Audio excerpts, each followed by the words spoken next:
Hello, in this video we're going to solve for the marginal rate of substitution along an indifference curve graph. So here is our indifference curve. Units of good y on the y-axis and units of good x here on the x or horizontal axis. First, the marginal rate of substitution is nothing more than the absolute value of the slope of the indifference curve. It tells us how many units of good y can be replaced by 1 unit of good x, holding utility constant. So the idea of an indifference curve is utility doesn't change along it. So points A, B, C, and D all provide the consumer an equal level of utility. And in terms of an equation, the marginal rate of substitution is the slope of the indifference curve, which is just change in y over change in x.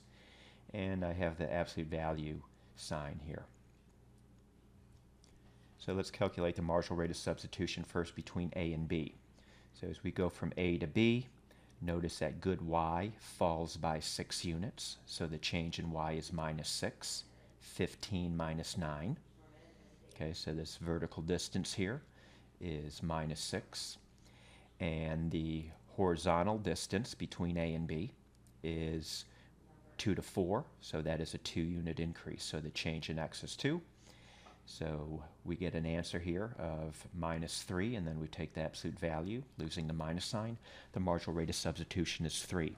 To interpret that, it means over this range of the indifference curve between A and B, a consumer is willing to trade away 3 units of good y for 1 unit of good x, holding utility constant.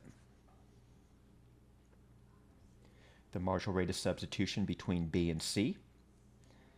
So B to C, the vertical distance here, the change in y, we go from 9 to 5. From 9 to 5. So y falls by 4, so the change in y is minus 4.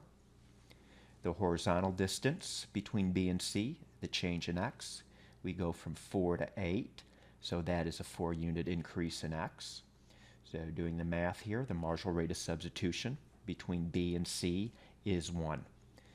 So over this range of the indifference curve, the consumer is willing to trade away 1 unit of good y for 1 unit of good x, holding utility constant.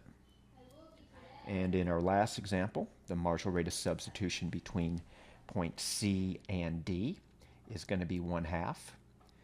The vertical distance between C and D is 5 minus 4, or 1. Okay, so y falls by 1 unit, so the change in y is minus 1. And the change in x, the horizontal distance between C and D, we go from 8 to 10, so that is a 2-unit increase, so the change in x is 2. So over this range of the indifference curve, the consumer is willing to give up a 1/2 a unit of good y for 1 more unit of good x, holding utility constant. Okay, that's it. I hope you found this video helpful.